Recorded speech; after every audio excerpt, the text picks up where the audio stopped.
most important events that took place during the previous 12 hours. We have a lot of very interesting updates, so let's start.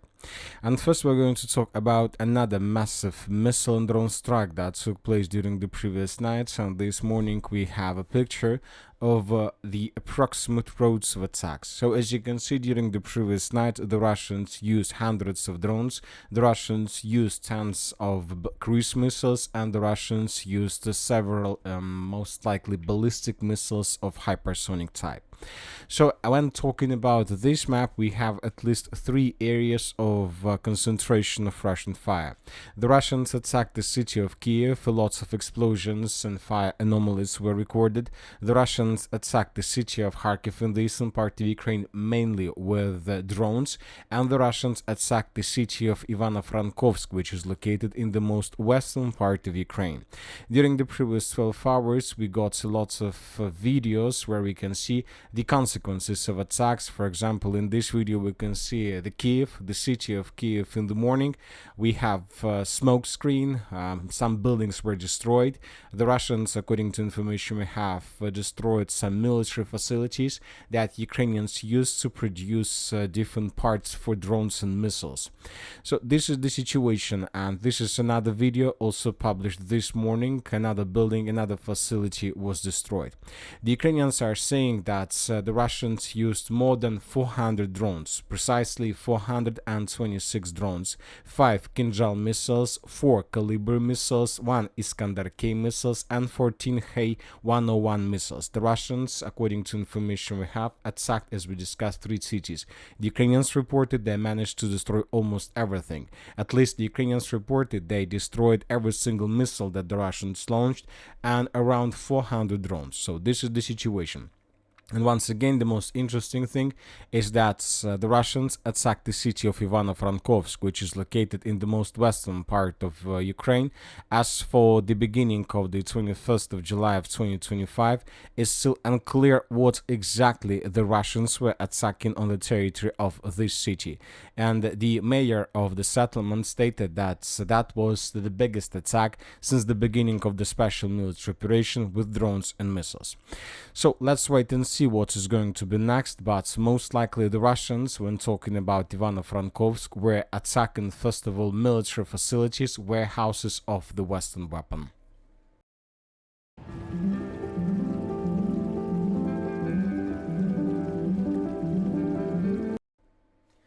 Now let's discuss the situation on the ground, and first let's talk about the Sumy direction, where the Ukrainians continue their counter-offensive operation. And today we adjusted the map once again, and as you can see currently we have the northern parts and the northwestern part of the settlement under complete Ukraine control. During the previous night we got additional videos where we can see how Russians were attacking the edge positions of the armored forces of Ukraine. Based on this video we made several adjustments. Later we got a report published by pro-Ukrainian services of Deep State. They shown us that the entire village of Kondratovka is currently in the gray zone, so which means that it's let's say more or less correct information. And based on this report and based on different videos of how Russians were bombing and attacking Ukrainians in different parts of the settlement, we came to the same conclusion, that most likely the entire village of Kondratovka is currently in the gray zone.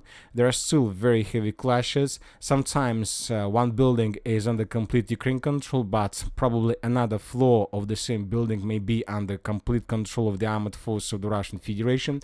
One thing we know for sure, that there are still very heavy clashes between the Russians and the Ukrainians. But telling the truth, it seems that in coming days the Ukrainians will secure the village completely and force the Russians to fall back. For some reason, the Russians are not planning to counterattack. They are not trying to do anything with the purpose to stabilize the situation. It seems that the Russians are okay with this. It seems that the main plan of the Russians is to force the Ukrainians to keep their units for as long as possible in the Sumy direction, while the main Russian forces are able to improve their positions and to attack Ukrainian units, let's say somewhere in the area of the city of Kupiansk, or in the area of the Pokrovsk agglomeration, or in the the area of the city of Konstantinovka. So most likely this is the main reason. At the same time, the Russians managed to improve their positions in the Sumy direction, but in the vicinity of the settlement of Varachina, between the villages of Yanakiivka and Yablunovka. We have at least 2 geolocations from this area, and in these videos we can see how Russians were attacking Ukrainian positions with infantry and how Ukrainians were attacking Russians with FPV drones and with probably artillery strikes. Based on this video that we've just seen, we have adjusted the part of the area around the settlement of Yanakiivka and Varachina under complete Russian control. So this is the situation in the Sumy direction. Now let's move further and let's discuss the situation in the Konstantinovka direction. I would like to remind you that yesterday the Minister of Defense of the Russian Federation reported that as a result of clashes, the Russians managed to secure the settlement by the name of Belaya Gora. So this is the settlement that is located along Seversky Donetsk-Donbass Canal to the southeast of the city of Konstantinovka. Very important settlement, and the Minister of Defense of the Russian Federation confirmed this information yesterday. But yesterday we had no videos, no episodes, nothing that could confirm this information. And the first video was published just this morning on the 21st of July of 2025, and this is exactly the video I'm talking about. Here we can see how several Russian soldiers were entering the most western part of the settlement of Belaya Gora. We can see Russian soldiers moving along the main street of the settlement, and in this very moment we can see how Russians were entering the building or the basement or that left from the building. So this episode took place exactly in this area. So we have proofs that indeed the Russians most likely managed to secure the entire village of Belaya Gora, and currently the clashes, as we discussed in the previous video, are taking place for the village of Alexandra Shultina. But the village of Alexandra Shultina is very small, as you can see. It's probably 3 times less than the village of Belaya Gora, so which means that the Russians most likely will secure the territory of the settlement in coming week, and then the entire pockets between Pritechino, Stupochki, Belaya Gora and Alexandra Shultina will collapse automatically. We are talking about these positions of the armored force of Ukraine. There are few forest belts, as you can see, several probably company strongholds, very important pocket for the purposes of defense of the city of Konstantinovka, and most likely these pockets will collapse very soon. And then the Russians will have all chances to begin offensive in the direction of the southeastern part of the city of Konstantinovka.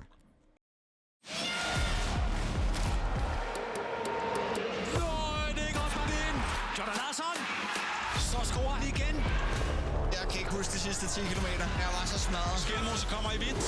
Sådan, Holger. Hvor er det bare fedt.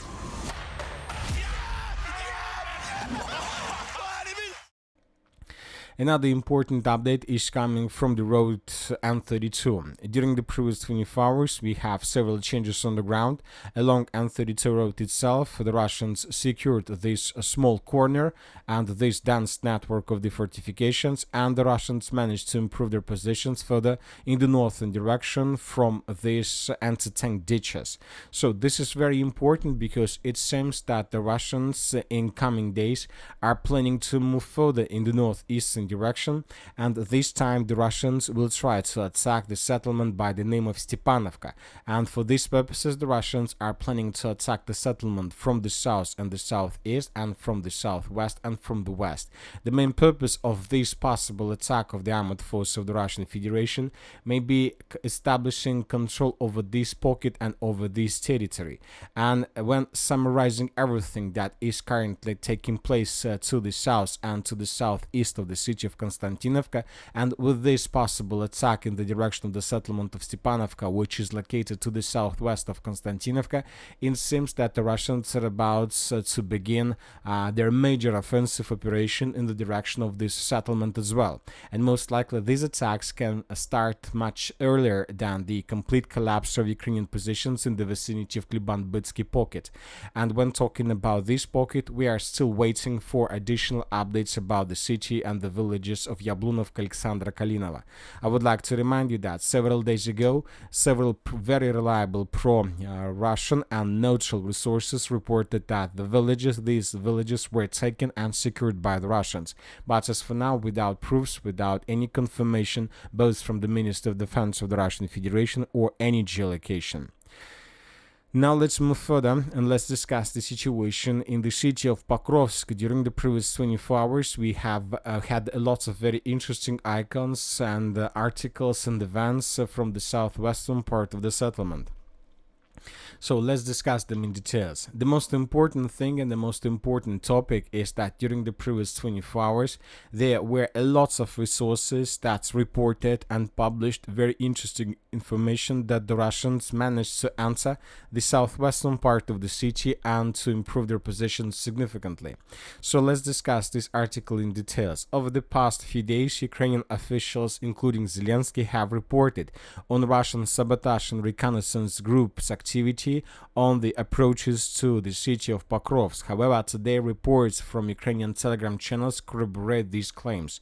Reports suggest that attacks on Pokrovsk are taking place from three main directions: the settlements of Zverovo, Pishan, and Shevchenka. There are rumors that Russian soldiers like Sabotage and Reconnaissance Group infiltrated 3.6 kilometers into Ukrainian-controlled territory, entering Yubileyny Park as outlined on the map. So according to defense sources, including Zelensky himself, currently the Russians almost have no problems to operate and to infiltrate this territory.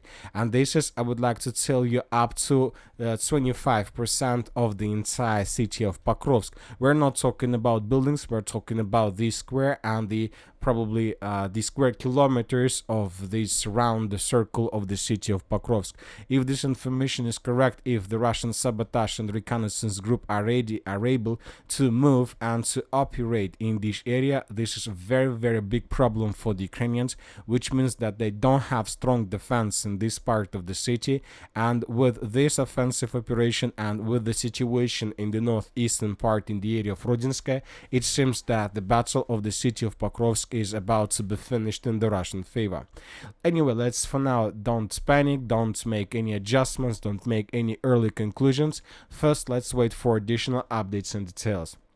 But when talking about different sources, today pro-Ukrainian resources reported that the Russians managed to improve their positions in the area of the settlement by the name of Shevchenka by taking under control additional positions along the railways. And the most important is that significant number of territories in the area of Zverovo, this is the territory I'm pointing you on the map, were colored by Deep State as a gray zone. So according to them, all these territories is already considered by the armed forces of Ukraine as a contested area or the gray zone. And this is obviously huge territories, and this is exactly the things that the previous article was talking about. The Russians are able to infiltrate deep inside of the territory of the city of Pokrovsk for 3.6 kilometers.